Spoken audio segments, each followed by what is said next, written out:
الحمد لله نحمده ونستعينه ونستغفره ونؤمن به ونتوكل عليه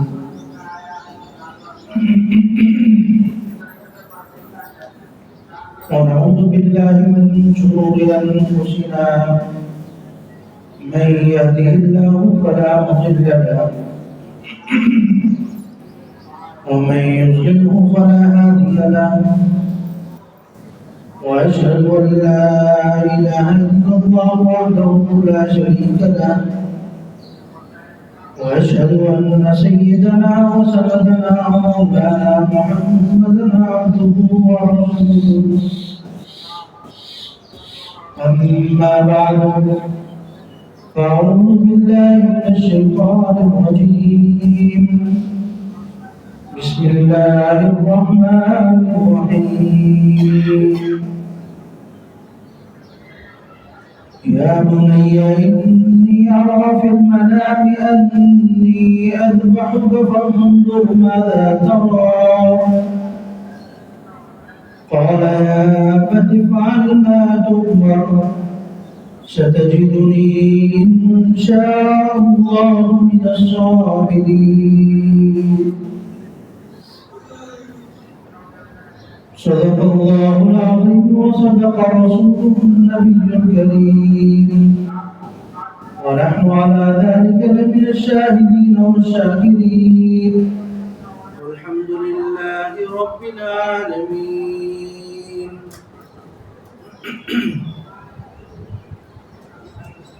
بروات ورحمة قابل صدر احترام دوست و ساتھی بزرگوں اللہ رب العزت کا ایک احسان عظیم ہے کہ اللہ رب العزت نے ایک خوشی کا موقع مسرت کا موقع ہم سب کو اپنی زندگی میں ایک مرتبہ دوبارہ عطا کیا نبی اکرم صلی اللہ علیہ وسلم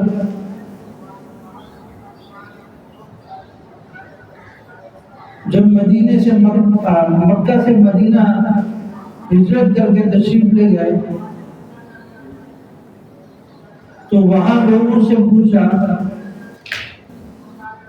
کہ تمہارے خوشی کے دن کون سے ہیں؟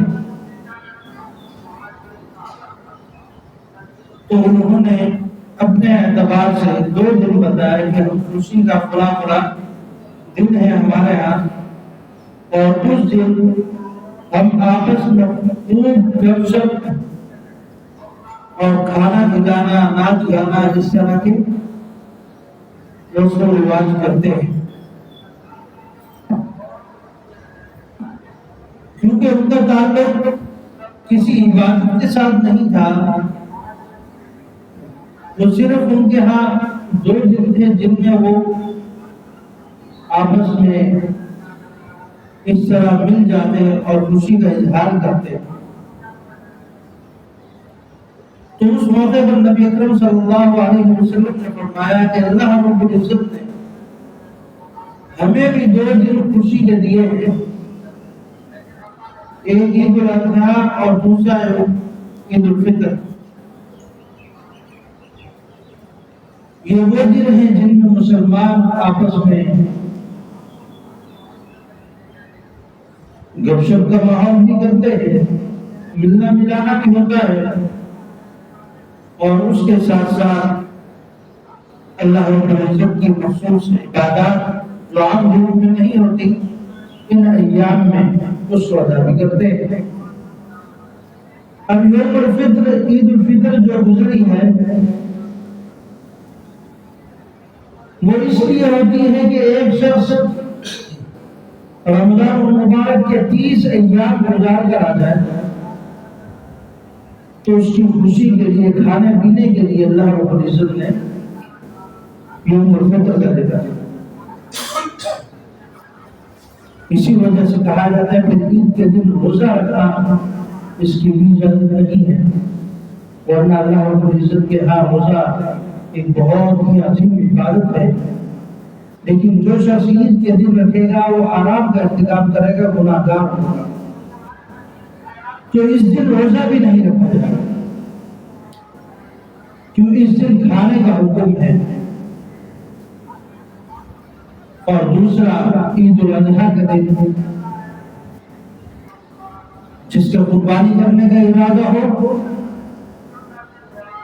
تو وہ عید کے دن کی ابتدا اپنے قربانی کے گوشت سے کرے۔ بہتر یہ ہے کہ اس وقت تک ایسی چیز نہ کھائے جو عموماً کھائی جاتی ہے، جیسے ناشتہ کرنا ہے، اس طرح کا جو ہمارے ہاں ایک رسم ہے، ایک رواج کے طور پر چلا ہوا ہے، تو وہ نہ کیا جائے، بلکہ کوشش کی جائے کہ اپنے جانور کے کو قربان کیا جائے اور سب سے پہلے اسی کے گوشت کو کھایا جائے، اسی سے اپنے دل کی ابتدا کی جائے۔ یہ کوئی ضروری بھی نہیں ہے، اگر کسی شخص کے جانور کو دیر ہے، رسائی آنے میں دیر ہے تو وہ کھا بھی سکتا ہے، لیکن جس کو معلوم ہے کہ عید کے فوراً بعد عید پڑتے ہی میرا جانور ذبح ہو جائے گا، ایک آدھ گھنٹے میں گوشت بھی تیار ہو سکتا ہے، تو بہتر یہ ہے کہ وہ افطار کس سے کرے، اپنے جانور کی گوشت سے کرے، روزہ اسی سے کرے، یہ ایک مختصر سے اس کا روزہ ہو جائے گا۔ میں نے آپ حضرات کے سامنے ایک آیت تلاوت کی، حضرت ابراہیم علیہ السلام اپنے بیٹے سے فرماتے ہیں، یا بنی انی ارا فی المنام انی اذبحک فانظر ماذا ترى، کہ بیٹے میں نے خواب میں دیکھا ہے میں تجھے ذبح کر رہا ہوں، میں نے خواب میں دیکھا ہے میں تجھے ذبح کر رہا ہوں، فانظر ماذا ترى، مجھے بتا تیری اس کے بارے میں کیا رائے ہے، تو اس میرے عمل کو کس طریقے سے دیکھتا ہے۔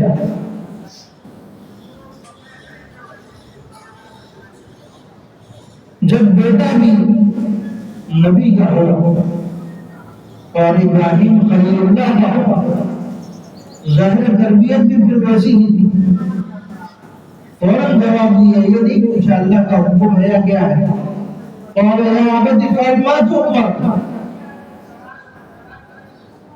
جو تمہیں حکم دیا گیا ہے بس تو اس حکم کو پورا کر دے میرے والد، ستجدنی انشاء اللہ من الصابرین،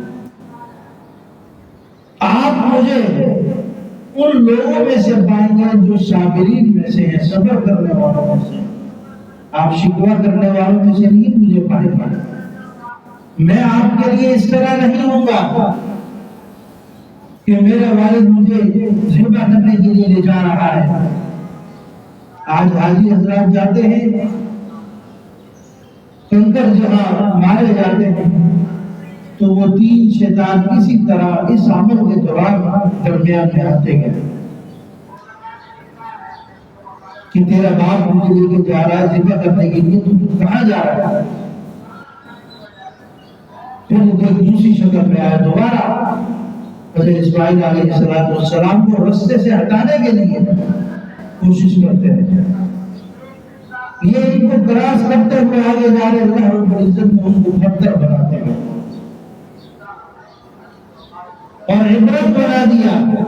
قیامت تک حاجی جتنے بھی لوگ آئیں گے تو وہ ان پر قدر پائیں گے۔ تو جب ہم اللہ رب العزت کے حکموں پر چلنے شروع کر دیں تو اللہ تعالیٰ اپنے حکم سے شیاطین کی بت بنا کر کھڑا کر دیں، اور جہاں ہم حکم سے ہٹتے ہیں تو پھر خود بت بن جاتے ہیں۔ پھر وہ جو معاملات دوسرے پر ہونے تھے وہ اس انسان پر ہونا شروع ہو جاتے ہیں، پھر اس کو گناہ نہیں لگتا، پھر یہ بھی انہیں بتوں میں شامل ہو جاتا ہے جن کے اندر حس نہیں ہے، پھر ایک دن نہیں، دو دن نہیں، پورا مہینہ وہ مسجد سے غافل ہو کر زندگی گزار رہا ہوتا ہے۔ اس کو یہ دنیا کی رنگینیاں اور اللہ رب العزت کی بنائی ہوئی یہ قدرت یہ بھی اس کو توجہ نہیں دلاتی. وہ خود اگر اپنے جسم پر ہی دیکھ لے کہ اللہ رب العزت نے مجھے کن انعامات سے نوازا ہے تو خود اللہ رب العزت کے رستے پر آنے کی کوشش کرے گا.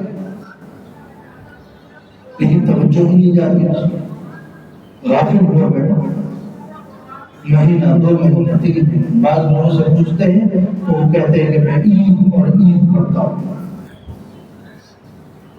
باقی سال کے 12 مہینے وہ مسجد میں نظر نہیں آتا.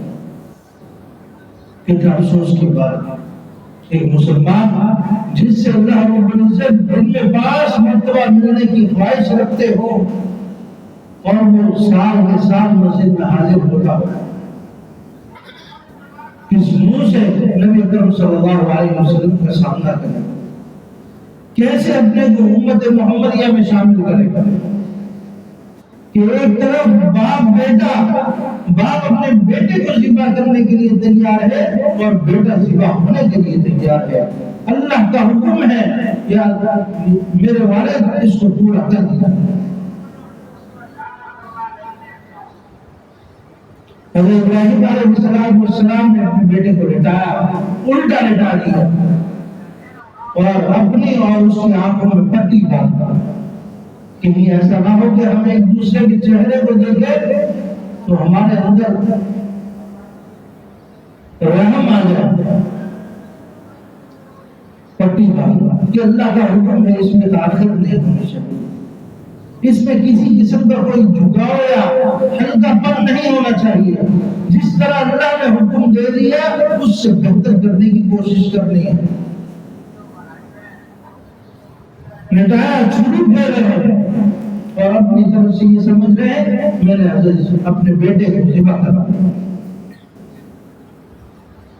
جیسے پٹی ہٹاتے ہیں دیکھتے ہیں بیٹا سامنے کھڑا ہے اور نیچے ایک مینڈا ایک بھیڑ اسی پر ہوا پڑا ہے. یہ منظر دیکھتے ہیں فوراً زبان سے اللہ اکبر کی صدا بلند ہوتی ہے. اللہ اکبر, سامنے بیٹا کھڑا, بیٹا کی جواب دیتا ہے اللہ اکبر.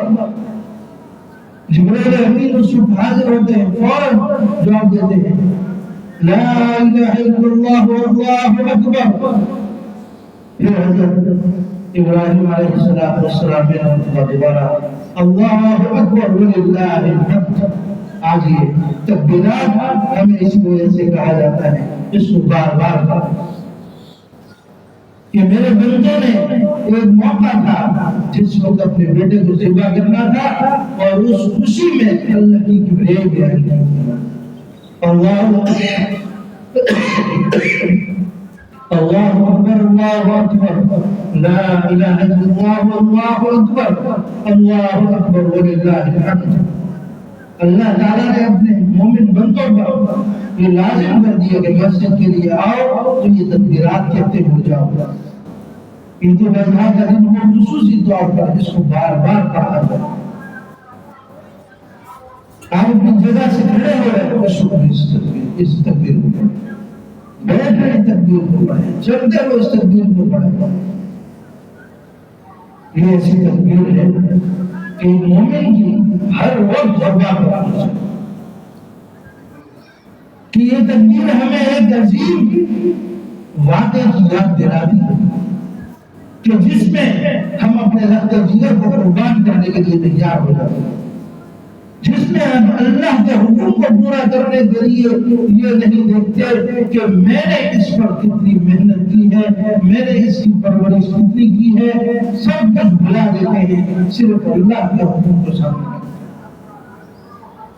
تو آج وہ موقع ہے کہ ہم اپنے قربانی کے جانور اللہ رب العزت کے حضور اسی طرح روانہ کریں کہ اللہ رب العزت کی رضا اور خوشنودی حاصل کریں.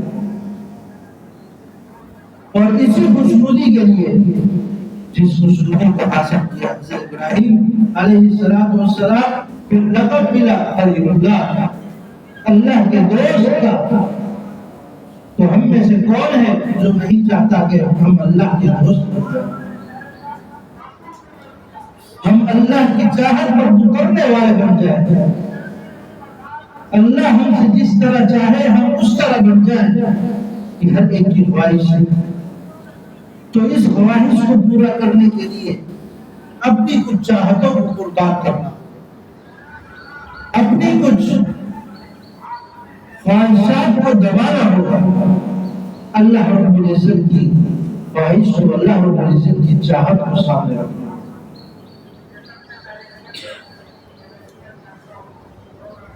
یہی قربانی کا جانور آپ کی مغفرت کے باعث بنتے ہیں۔ صحابہ کرام نے فرمایا یا رسول اللہ، یہ بھیڑ جو ہے اس پر تو بہت زیادہ بال ہوتے ہیں۔ آپ علیہ السلام نے فرمایا ہر بال کے بدلے میں ایک نیکی دی جائے۔ تمہارے جانور جن کو تم ذبح کرتے ہو، ان جانوروں کے اوپر جتنے بال ہیں اس کے برابر تمہیں نیکیاں دی جاتی ہیں۔ صحابہ کو حیرت ہوئی کہ جو بیل ہیں، دمبے ہیں، ان کے اوپر تو بہت زیادہ بال ہوتے ہیں، یا رسول اللہ ان کے بھی ہر بال کے برابر نیکی ملے گی؟ فرمایا بالکل، ان کے بھی ہر بال کے برابر نیکی دی جائے گی۔ اللہ کے خزانوں میں کمی نہیں ہے، بندہ لینے والا ہو۔ اللہ کے دینے میں کمی نہیں، بندہ لینے والا ہو۔ اللہ کے عطا کرنے میں کمی نہیں، بندہ اپنے آپ کو جھکانے والا ہو۔ اللہ وہ ان جگہوں سے رستہ بناتا ہے جہاں سے بندے کو گمان بھی نہیں ہوتا۔ تم ایک مرتبہ ارادہ کرو، آپ اکثر اپنے کاروبار میں، اپنے کاموں میں دیکھتے ہوں گے اللہ رب العزت ایسی جگہوں سے رزق عطا کرتے ہیں جہاں گمان بھی نہیں ہوتا، اور اللہ دے رہا ہوتا۔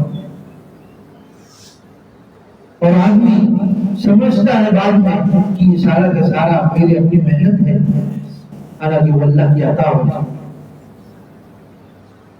اور وہی اللہ جب روکنے پر آتا ہے پھر یہ پریشان ہو جاتا ہے۔ تو ہر حالت میں اللہ کا شکر ادا کرنا، ہر حالت میں اللہ رب العزت کو، اللہ رب العزت کے حکموں کو مان کر اس کے مطابق زندگی گزارنا۔ ایسا ٹائم پہ 6:30 5 منٹ ہے، اس دوران مختصر سی بات کر لیں تاکہ جو ٹائم دیا گیا اس کے مطابق 6:30 ہو گئے۔ طریقہ نماز مختصر ہم ذکر کر دیں تو ہم نماز شروع کرتے ہیں کیونکہ ٹائم ہو گیا۔